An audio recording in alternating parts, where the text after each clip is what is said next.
So the Islamophobia industry refers to the organized networks through which Islamophobia is being purveyed through different organizations, individuals, think tanks, and groups like white nationalists, what I call Islamophobia influencers, and the donors that fund those campaigns. So Islamophobia is organized, orchestrated, networked, and well-funded, both in Canada as well as south of the border.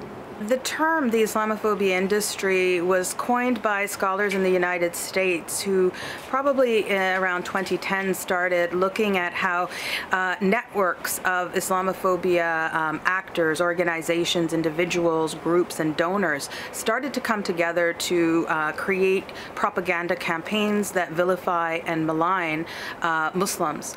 And they do that by using several strategies of creating ideologies and discourses and conspiracy theories about Muslims. For example, ideas that Muslims are a fifth column in the West or a Trojan horse through which they will take over Western nations and install Sharia law and eventually, have a global caliphate system. So there's all of these conspiracy theories that are being produced by different groups north and south of the border. And the industry is a term that's been used to represent the orchestrated, organized nature of Islamophobia groups that have come together and are working in concert to orchestrate controversies, to create propaganda, to organize campaigns that promote Islamophobia and anti-Muslim racism.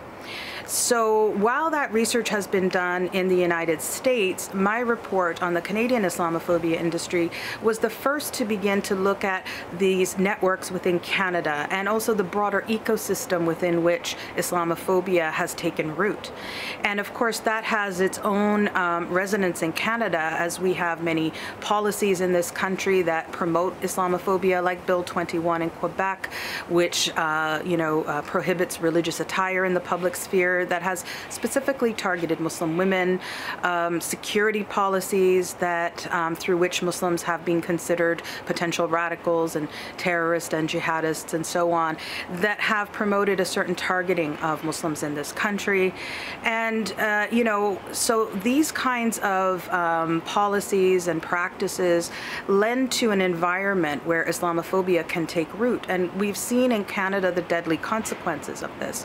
When we look at January 29th, 2017, and the attack at a mosque in Quebec City, and then last year in 2021 on June 6th, the attack in London, Ontario, that killed 4 members of a Pakistani-Canadian Muslim family who were out for a walk one evening and were mowed down by a truck. And both of these attacks took place at the hands of white nationalists.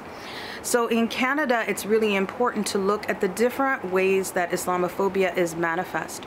And we can talk about that in terms of, hate crimes that have been on the rise, policies, as I've mentioned, that have been implemented by the state over the last couple of decades that reinforce a negative stereotype about Muslims, as well as a lot of, negative media content, negative public opinion polls in Canada. Public opinion polls in Canada have been quite, problematic in terms of seeing Muslims as, a group that is not favored within Canada among other religious groups, or a group that, is prone to violence or terrorism. So in my report, we look at 20 years of the polls in Canada that tell us a story about what Canadians think about their Muslim friends, colleagues, neighbors. And all of that contributes to an ecosystem within which these networks begin to foment.